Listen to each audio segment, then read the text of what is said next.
नमस्कार दोस्तों, कैसे हैं आप लोग? मेरा नाम सौरभ कुमार है और मैं आप लोग को यहाँ पर महेश बनवल की किताब संक्षिप्त इतिहास एनसीईआरटी सार संग्रह क्लास 6 to 12 पढ़ा हूँ, जो कि आपका एक किताब जो है। इस किताब से हम लोग चैप्टर नंबर 46 पढ़ेंगे, आधुनिक भारत का इतिहास। ठीक है, तो आधुनिक भारत का इतिहास का जो चैप्टर है, चैप्टर नंबर 46 को पढ़ेंगे, जो कि आपका होगा महात्मा गांधी के बारे में। ठीक है, तो देखिए आपके साथ चैप्टर 46 आ गया और ये पहला वीडियो होगा, पार्ट नंबर 1। तो देखिए आपके सामने आ गया अध्याय 46 46 नंबर, महात्मा गांधी के बारे में। ठीक है, तो राष्ट्रपिता महात्मा गांधी का एक परिचय यहाँ पढ़ेंगे सबसे पहले। तो राष्ट्रपिता महात्मा गांधी एक परिचय। तो इनका नाम था मोहनदास करमचंद गांधी। इनके पिता का नाम था करमचंद गांधी। इनकी माता का नाम था पुतलीबाई और इनका जन्म हुआ था 2 अक्टूबर 1869 को। इनकी मृत्यु हुई थी 30 जनवरी 1948 को। ठीक है, इनका जन्म स्थल पोरबंदर गुजरात में हुआ था और इनका विवाह जो है 1830 विवाह 1883 में ईस्वी में कस्तूरबा गांधी से हुआ था। ठीक है, इनके पुत्र का नाम हरीलाल, मणिलाल, देवदास और रामदास था। इनके पुत्र का नाम हरीलाल, मणिलाल, देवदास और रामदास था। इनके राजनीतिक गुरु गोपाल सिंह गोखले थे। ठीक है, प्रमुख शिष्य, तो इनके प्रमुख शिष्य थे इंग्लैंड में जन्मी मीराबेन और महात्मा गांधी द्वारा प्रदत्त नाम का वास्तविक नाम मेडलिन स्लेट था। ठीक है, तो इनके प्रमुख शिष्य थे इंग्लैंड में जन्मी मीराबेन और महात्मा गांधी द्वारा प्रदत्त नाम था ये, और इनका वास्तविक नाम था मेडलिन स्लेड। कानून की पढ़ाई के लिए इंग्लैंड प्रस्थान हुआ 1888 में मुंबई से। ठीक है, और कानून बैरिस्टर की डिग्री प्राप्त 1891 में इनको प्राप्त हुई। अब्दुल्ला के मुकदमे के लिए दक्षिण अफ्रीका गए 1893 में, और दक्षिण अफ्रीका में नटाल कांग्रेस की स्थापना की 1894 में। दक्षिण अफ्रीका में जुल्लू व बोअर पदक प्राप्त किया। तो दक्षिण अफ्रीका में जुल्लू व जो है बोअर पदक प्राप्त किया था 1899 में।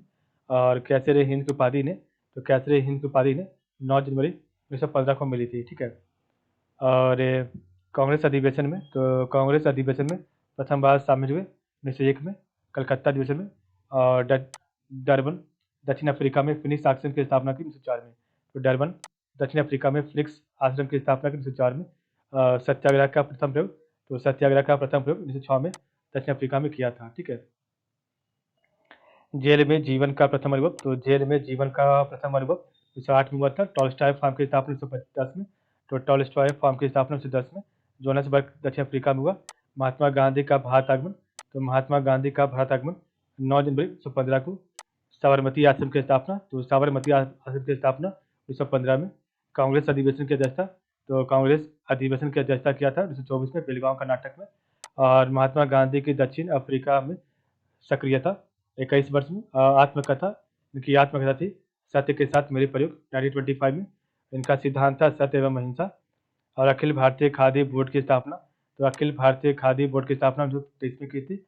अखिल भारतीय चरखा संघ की स्थापना 23 सितंबर 1925 में। और इनके प्रमुख पुस्तकें थी सत्य के साथ मेरे प्रयोग, आत्मकथा, इंडिया ऑफ माई ड्रीम्स, अनासक्त युग और हिंद स्वराज चुनाव में, गीता माता, सप्त महाव्रत, गांधी जी का वास्तविक दर्शन व पश्चिमी सभ्यता का विरोध था ये। ठीक है, सप्त महाव्रत और सुनो विद्यार्थियों, ये इनका प्रमुख पुस्तकें थी। ठीक है, और प्रमुख समाचार पत्र थे वो द ग्रीन पैम्पलेट 14 अगस्त 1896 को राजकोट में, और इंडियन ओपिनियन 1903 में दक्षिण अफ्रीका में, और यंग इंडिया 1919 में, और हरिजन 1932 में इनका प्रमुख समाचार पत्र निकला था। तो द ग्रीन पैम्पलेट 14 अगस्त 1896 को राजकोट से निकाला था, और इंडियन ओपिनियन 1903 में दक्षिण अफ्रीका से, यंग इंडिया 1919 में, और हरिजन 1932 में इन्हें चालू किया था सबका समाचार पत्र। महात्मा गांधी की प्रमुख उपाधियां, तो महात्मा गांधी की जो प्रमुख उपाधियां हैं, तो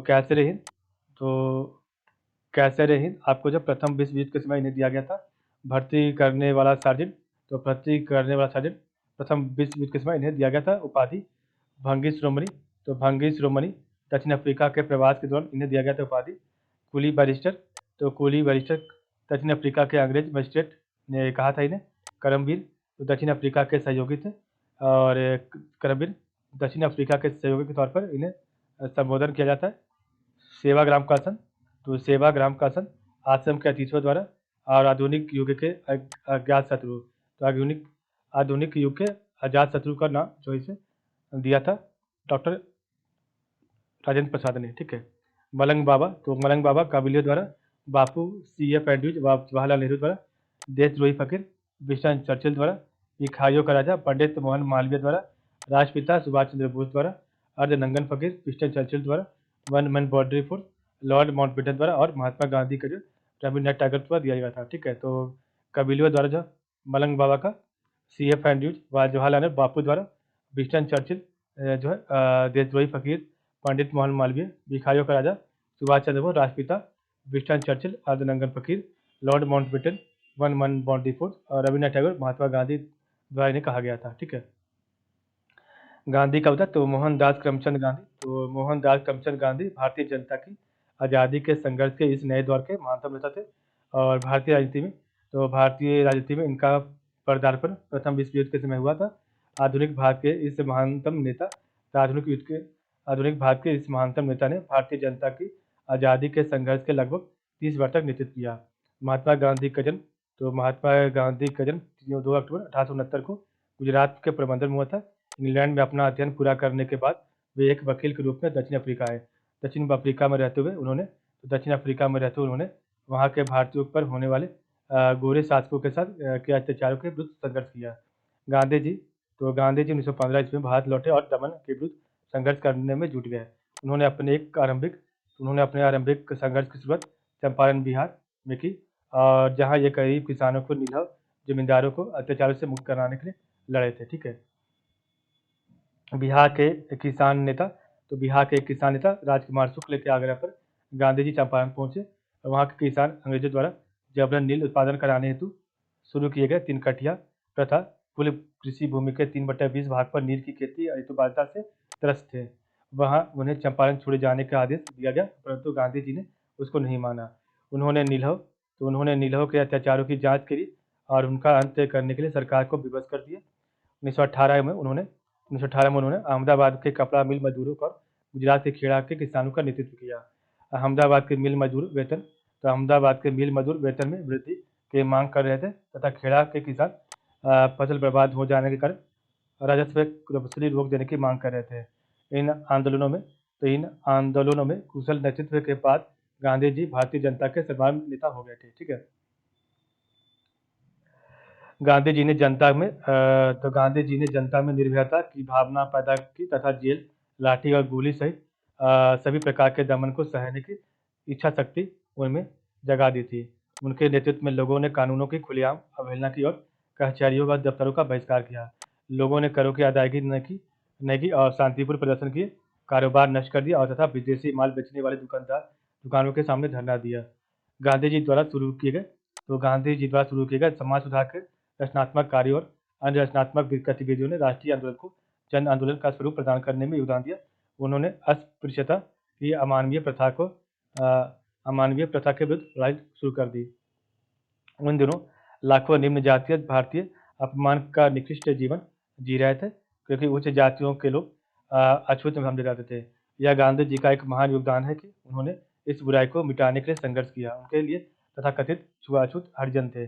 उनके आश्रमों में गांधी जी और उनके अनुयायी कंदी साफ करने के जैसे अनेक ऐसे काम करते थे जिन्हें उच्च जाति के हिंदू अछूतों के काम समझते थे।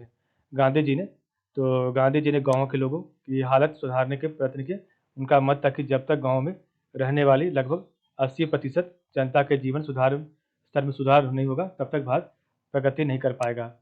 उन्होंने गाँव में छोटे उद्योग स्थापित करने के प्रयास किए तथा खादी का प्रचार किया ताकि वह आत्मनिर्भर व स्वायत्त इकाई बन सके। प्रत्येक कांग्रेसी के लिए खादी पहनना अनिवार्य हो गया और चरखा ग्रामोद्योग के महत्व का प्रतीक बन गया, जिसके बाद चरखा कांग्रेस के झंडे का अंग बन गया।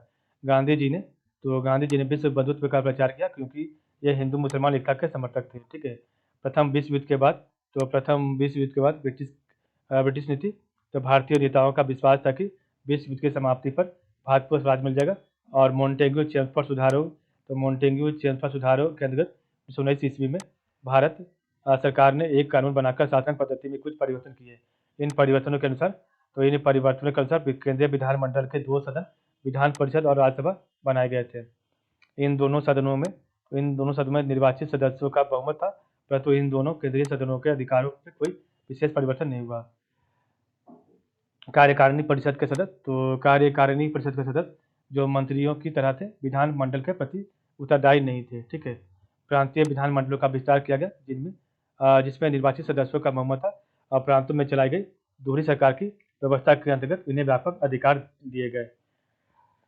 शिक्षा और जन स्वास्थ्य जैसे कुछ विभाग जैसे मंत्रियों को सौंपे गए, जो विधान परिषदों के प्रति उत्तरदायी थे। वित्त और पुलिस जैसे ज्यादा महत्व के विभाग गवर्नर के नियंत्रण में रहे। मंत्री तथा गवर्नर जनरल प्रांत के किसी भी निर्णय को अस्वीकार कर सकते थे। सभी महत्वपूर्ण अधिकार गवर्नर जनरल और उसकी कार्यकारिणी परिषद के पास थे।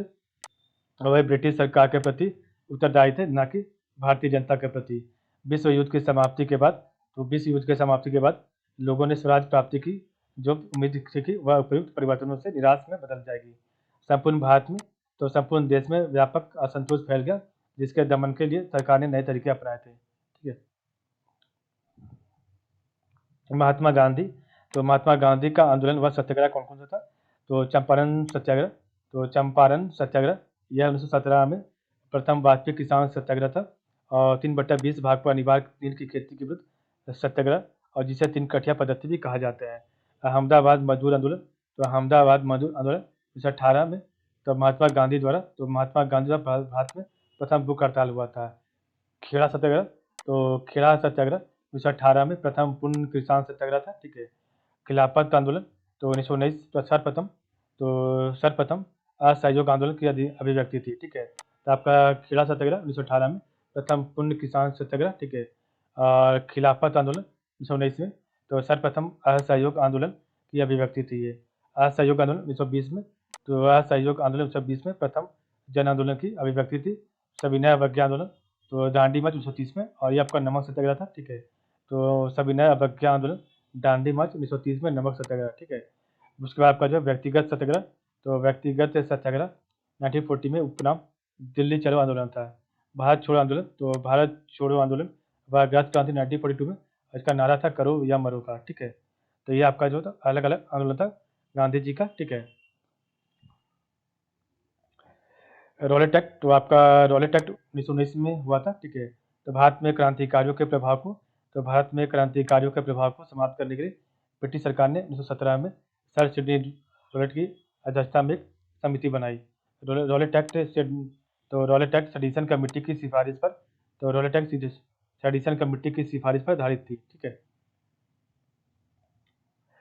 इस समिति के गठन का उद्देश्य था तो आपका जो सेडिशन कमेटी का गठन का उद्देश्य था कि भारत में क्रांतिकारी आंदोलन संबंधी षड्यंत्र किस स्तर तक फैले हुए हैं तथा इन सब पर प्रतिबंध लगाने के लिए किस प्रकार के कानून की आवश्यकता है। रॉलेट एक्ट लागू करने का मुख्य कारण यह था कि भारत रक्षा कानून की अवधि समाप्त होने वाली थी। ठीक है। समिति ने 1918 ईस्वी में अपनी रिपोर्ट प्रस्तुत की और समिति द्वारा दिए गए सुझावों के आधार पर केंद्रीय विधानमंडल में फरवरी 1919 में 2 विधेयक लाए गए, जिनमें एक विधेयक को तो वापस लिया गया, परंतु दूसरे क्रांतिकारी एवं अराजकता अपराध अधिनियम, जिसे रॉलेट एक्ट कहा जाता है, को 18 मार्च 1919 को पारित किया गया। इसकी अवधि 3 वर्ष की रखी गई और इसे काला कानून के नाम से जाना जाता है। ठीक है। रॉलेट एक्ट को बिना दलील का कानून भी कहा गया और इसे काला अधिनियम एवं आतंकवादी अपराध अधिनियम के नाम से भी जाना जाता है। मोहम्मद अली जिन्ना ने अपने इस्तीफे में कहा था कि जो सरकार शांति काल में ऐसे कानून को स्वीकार करती है वह अपने को एक सभ्य सरकार कहलाने का अधिकार खो बैठती है। ठीक है। इस कानून के द्वारा सरकार को किसी भी व्यक्ति को बिना मुकदमा चलाए जेल में डाल देने का अधिकार मिल गया। गांधी जी पहले ही सत्याग्रह सभा की स्थापना कर चुके थे। अब उन्हें देशव्यापी विरोध करने को कहा। संपूर्ण देश में 6 अप्रैल 1919 का दिन राष्ट्रीय अपमान दिवस के रूप में मनाया गया। देश भर में प्रदर्शन और हड़तालें हुई और सारे देश में व्यापार की गति धीमी पड़ गई। भारत की जनता ने एकजुट होकर ऐसे व्यापक विरोध पहले कभी नहीं किया था। सरकार ने बर्बरतापूर्वक दमन शुरू किया और कई जगहों पर लाठी व गोली का सहारा लिया। जलियांवाला बाग हत्याकांड तो 10 अप्रैल 1919 को राष्ट्रवादी नेता डॉक्टर सत्यपाल और डॉक्टर सैफुद्दीन किचलू गिरफ्तार कर लिया गया और 13 अप्रैल 1919 में उनकी गिरफ्तारी के विरोध में जलियांवाला बाग में एक जनसभा आयोजित हुई। जलियांवाला बाग अमृतसर में स्थित छोटा सा पार्क है जो 3 ओर से ऊंची दीवार से घिरा है और केवल एक छोटी गली में से पार्क में जाने का रास्ता था। ठीक है।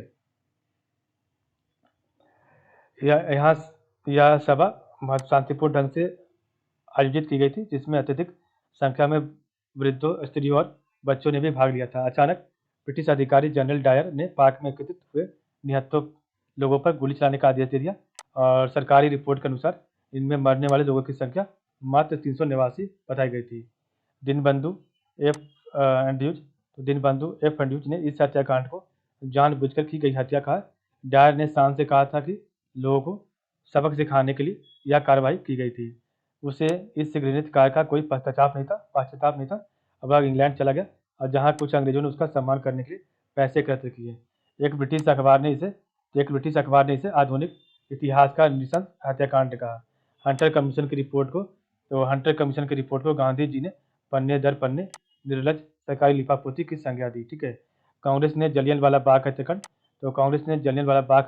की जांच हेतु मदन मोहन मालवीय की अध्यक्षता में एक समिति का गठन की और समिति के अन्य सदस्यों में मोतीलाल नेहरू, महात्मा गांधी, सी.आर. दास, बद्रुद्दीन तैयबी एवं एम.आर. जयकर आदि शामिल थे। ठीक है। लगभग 21 साल बाद 13 मार्च 1940 को उधम सिंह ने गोली मारकर माइकल लो डायर की हत्या कर दी और जलियांवाला बाग हत्याकांड के समय माइकल लो डायर पंजाब का लेफ्टिनेंट गवर्नर था। ठीक है। जलियांवाला बाग हत्याकांड से भारतीय जनता का रोष बढ़ गया, जिसमें सरकार के दमन में भी वृद्धि हुई। परिणामस्वरूप लोगों को सड़कों पर उतरने के लिए मजबूर किया गया, अखबार बंद कर दिए गए। ठीक है। तथा उनके संपादकों को जेल में डाल दिया गया तथा निर्वासित कर दिया गया। तो दमन का ऐसा भयंकर दौर चला कि जैसे 1857 के विद्रोह को कुचल देने के बाद चलाए जा रहे। जलियांवाला बाग हत्याकांड के विरोध स्वरूप रविन्द्रनाथ टैगोर ने ब्रिटिश सरकार द्वारा दी गई नाइटहुड की उपाधि वापस कर दी। अगस्त 1919 में अमृतसर में कांग्रेस का अधिवेशन संपन्न हुआ और जिसकी अध्यक्षता में मोतीलाल नेहरू ने की थी। इस अधिवेशन में किसानों ने बड़ी संख्या में भाग लिया था। ठीक है। जलियांवाला बाग हत्याकांड के समय पंजाब में चमनदीप के नेतृत्व में एक डंडा फौज अस्तित्व में आई, जो लाठी और चिड़ियामार बंदूकों से लैस होकर सड़कों पर गश्त लगाते थे और पोस्टर चिपकाते थे। नेक्स्ट आपका है खिलाफत आंदोलन। तो तुर्की के सुल्तान को खलीफा, मुस्लिमों का सर्वोच्च धार्मिक नेता का पद प्राप्त था और ब्रिटेन द्वारा खलीफा के प्रति किए जा रहे अन्याय के विरोध में भारत में खिलाफत आंदोलन आरंभ हुआ। ठीक है। 1919 में मोहम्मद अली तथा शौकत अली, जो अली बंधुओं के नाम से प्रसिद्ध थे, ने अब्दुल कलाम के नेतृत्व में खिलाफत आंदोलन चलाया और इस आंदोलन को चलाने के लिए एक खिलाफत कमेटी गठित की गई, जिसमें गांधी जी भी शामिल थे। सितंबर 1919 में अखिल भारतीय खिलाफत कमेटी का गठन किया गया और 17 अक्टूबर 1919 को अखिल भारतीय स्तर पर खिलाफत दिवस मनाया गया।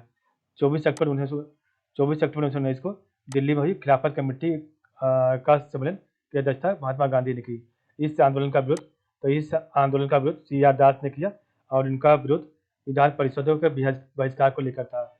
अब्दुल कलाम आज़ाद ने अपनी पत्रिका अल हिलाल के माध्यम से इस आंदोलन का प्रचार किया और 1924 ईस्वी में जब तुर्की में मुस्तफा कमाल पाशा के नेतृत्व में नई सरकार का गठन हुआ तो उसने खलीफा के पद को समाप्त कर दिया।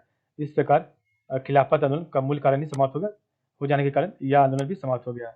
असहयोग आंदोलन। तो 1920 में कांग्रेस ने कलकत्ता में अपने प्रशिष्ट अधिवेशन में तथा नागपुर में 1920 के अंत में आयोजित अपने वार्षिक अधिवेशन में गांधी जी के नेतृत्व में सरकार के विरुद्ध संघर्ष की एक नई योजना स्वीकार की। नागपुर अधिवेशन में लगभग 15,000 प्रतिनिधि शामिल हुए और इस अधिवेशन में कांग्रेस के संविधान में संशोधन किया गया। ठीक है। सभी न्यायोचित और शांतिमय साधनों से भारतीय जनता द्वारा स्वराज प्राप्त करना कांग्रेस के संविधान का उद्देश्य बन गया और इन साधनों के द्वारा किए जाने वाले संघर्ष को असहयोग आंदोलन का नाम दिया गया। ठीक है। लाला लाजपत राय की अध्यक्षता में हुए कलकत्ता अधिवेशन में महात्मा गांधी के नेतृत्व में असहयोग आंदोलन का प्रस्ताव पारित हुआ।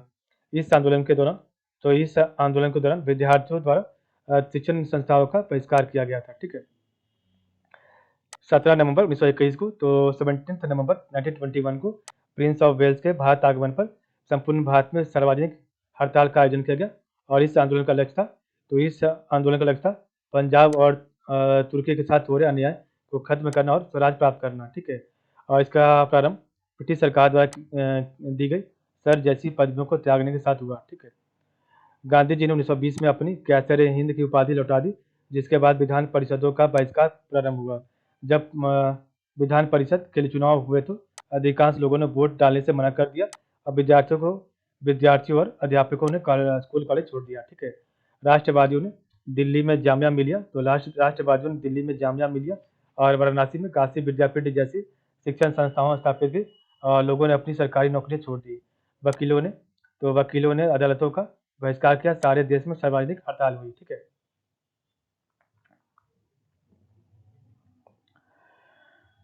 1921 का वर्ष समाप्त होने के 1921 का वर्ष समाप्त होने के पहले ही 30,000 लोग जेलों में बंद कर दिए गए और केरल के कुछ भागों में विद्रोह भड़क उठा।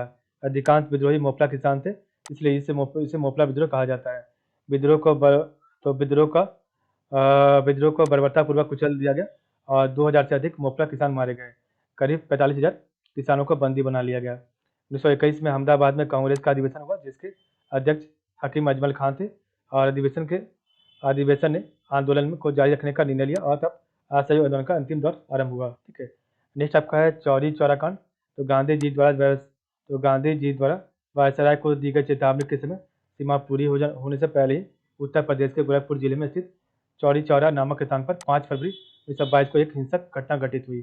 चौरी चौरा कांड के नाम से चर्चित इस घटना के बाद भीड़ ने विरोध स्वरूप पुलिस के 22 सिपाहियों को थाने के अंदर ही जला दिया। चौरी चौरा घटना से गांधी जी की इतने आहत हुए कि उन्होंने शीघ्र ही आंदोलन वापस लेने का निर्णय लिया। महात्मा गांधी ने 12 फरवरी 1922 को बारदोली में कांग्रेस कार्य समिति की एक बैठक बुलाई, जिसमें चौरी चौरा कांड के कारण सामूहिक सत्याग्रह व असहयोग आंदोलन स्थगित करने का प्रस्ताव पारित किया।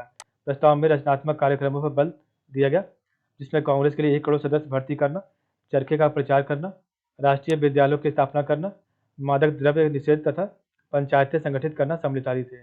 महात्मा गांधी को 10 मार्च 1922 को गिरफ्तार कर लिया। 18 मार्च 1922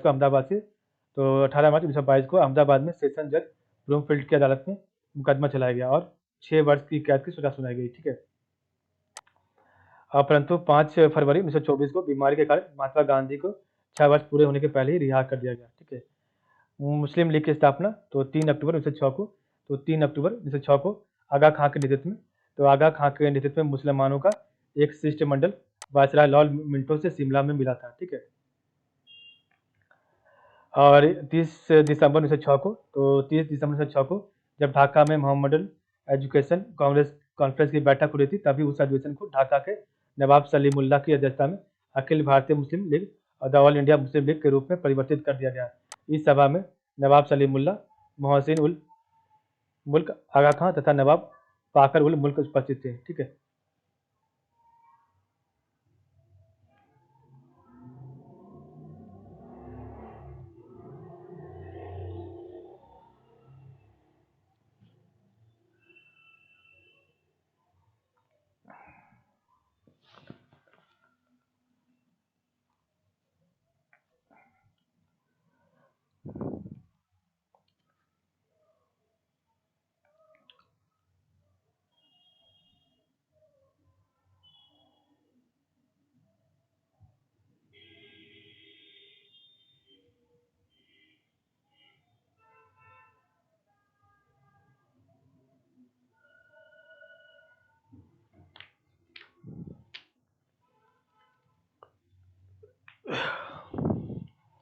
सभा की अध्यक्षता बाकार उल मुल्क द्वारा की गई थी। 1908 ईस्वी में आगा खां को मुस्लिम लीग का अस्थायी अध्यक्ष बनाया गया। इसी वर्ष अलीगढ़ में 40 सदस्यीय एक केंद्रीय समिति की स्थापना की गई। उसकी प्रांतीय शाखाएं भी स्थापित की गई। ठीक है।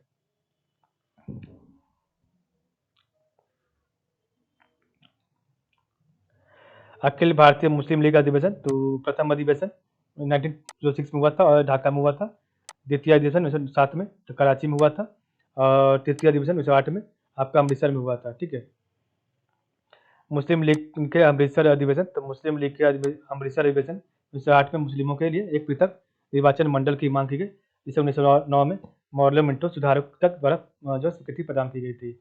1909 के सुधार बिल में पृथक निर्वाचन को स्वीकार कर लिया गया और यहाँ द्विराष्ट्र सिद्धांत टू नेशन थ्योरी का बीज बो दिया गया। 1912-13 में मुस्लिम लीग की राजनीति में एक नई बात देखी गई। इस लीग में यंग पार्टी के कुछ सदस्य तथा मोहम्मद अली, शौकत अली, हकीम अजमल खां और मौलाना अबुल कलाम आज़ाद का उदय हुआ। तो 1912-13 में मुस्लिम लीग की राजनीति में एक नई बात देखी गई और इस लीग में यंग पार्टी के कुछ सदस्य तथा मोहम्मद अली, शौकत अली, हकीम अजमल खां और मौलाना अबुल कलाम आज़ाद का उदय हुआ। उन्होंने मुस्लिम लीग की नीतियों को कांग्रेस की नीतियों के निकट ला दिया और इन्हीं के प्रभाव में वर्ष 1913 के लखनऊ अधिवेशन में लीग ने स्वराज के लक्ष्य को अपना बना लिया। अब लखनऊ पैक्ट की भूमिका तैयार हो गई। 1916 में बाल गंगाधर तिलक, तो 1916 में बाल गंगाधर तिलक के प्रभाव से लखनऊ में उदारवादी और उग्रवादी कांग्रेस एवं मुस्लिम लीग की संयुक्त बैठक हुई। लखनऊ अधिवेशन की अध्यक्षता अंबिका चरण मजूमदार ने की थी और इस अधिवेशन में कांग्रेस के पृथक निर्वाचन के प्रस्ताव को स्वीकार कर लिया गया, तो जो कांग्रेस की एक भूल सिद्ध हुई। ठीक है,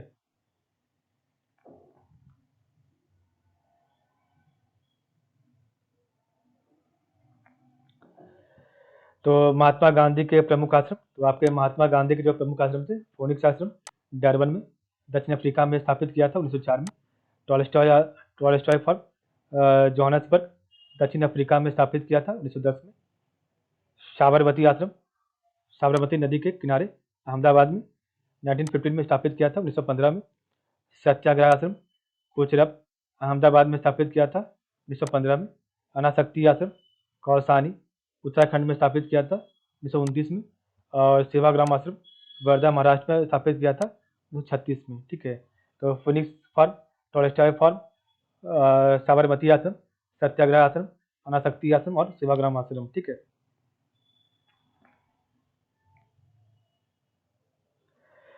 स्वतंत्रता संग्राम की प्रमुख घटनाएं 1879 से लेकर 1947 के बीच में जो हुई, तो आपका जो है अमृतसर में जलियन वाला बाग हत्याकांड हुआ था 1919 में। ठीक है, और लाहौर में आपका तो लाहौर षड्यंत्र चला था आपका। ठीक है, और ये आपका पश्चिमी आपका मुल्तान 1922 में यहाँ पर। ठीक है, और दिल्ली में आपका जो है दिल्ली में कलकत्ता, तो कलकत्ता से दिल्ली आपका कलकत्ता से दिल्ली राजधानी परिवर्तन हुआ 1912 में। मेरठ में तो कम्युनिस्ट षड्यंत्र एक मुकदमा चला आपका 1929 और 1923 में। ठीक है, और ये आपका यहाँ पर चौरी चौरा कांड उत्तर प्रदेश गोरखपुर में, तो चौरी चौरा कांड के फलस्वरूप गांधी जी द्वारा असहयोग आंदोलन का स्थगन किया 1922 में। और यहाँ पर आपका जो है चंपारण, जो आपका बिहार में चंपारण नीलहो के विरुद्ध अभियान 1917 में। ये आपका कामरूप था आसाम। मुस्लिम लीग की स्थापना 1906 में, तो मुस्लिम लीग की स्थापना 1906 में। ठीक है, यहाँ ढाका में।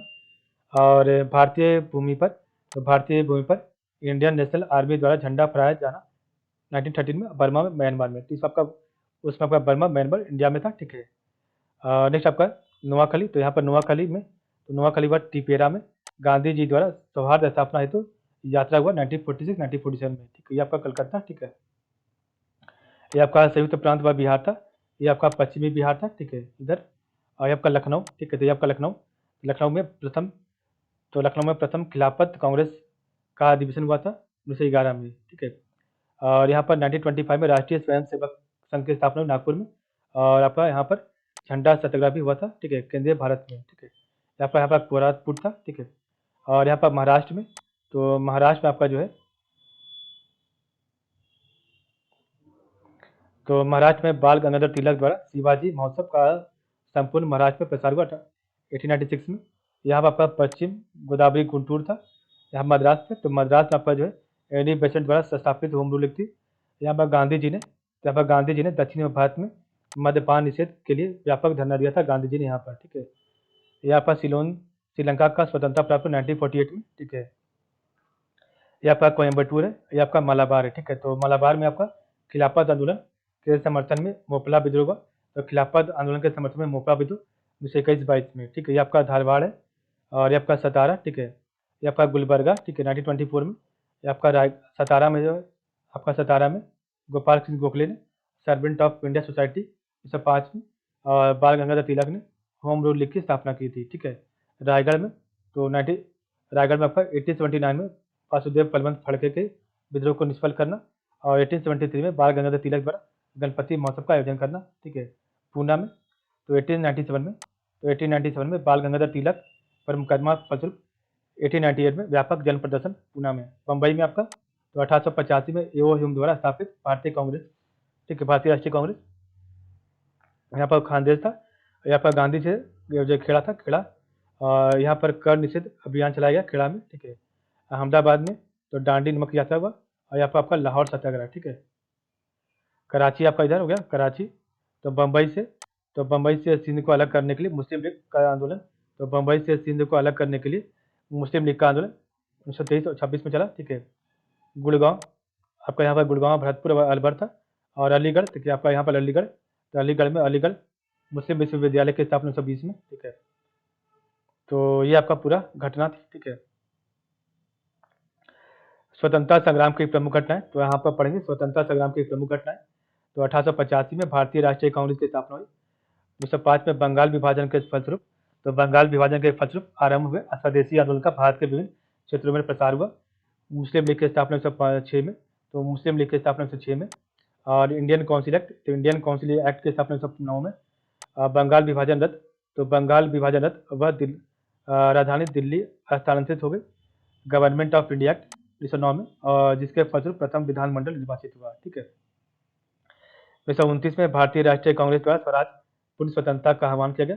1935 में गवर्नमेंट ऑफ इंडिया, तो गवर्नमेंट ऑफ इंडिया एक्ट द्वारा विधानमंडल की शक्तियों को विस्तार और निर्वाचन क्षेत्रों में वृद्धि की गई। 1940 में तो मुस्लिम लीग द्वारा पाकिस्तान का निर्माण का आह्वान किया गया। 1942 तो भारतीय स्वतंत्रता के लिए समझौते की शर्तों का तय करने में कैबिनेट मिशन असफल रहा 1942 और 1946 में, और 1947 में स्वतंत्रता प्राप्ति व भारत का विभाजन, पाकिस्तान की स्वतंत्रता हुई, ठीक है।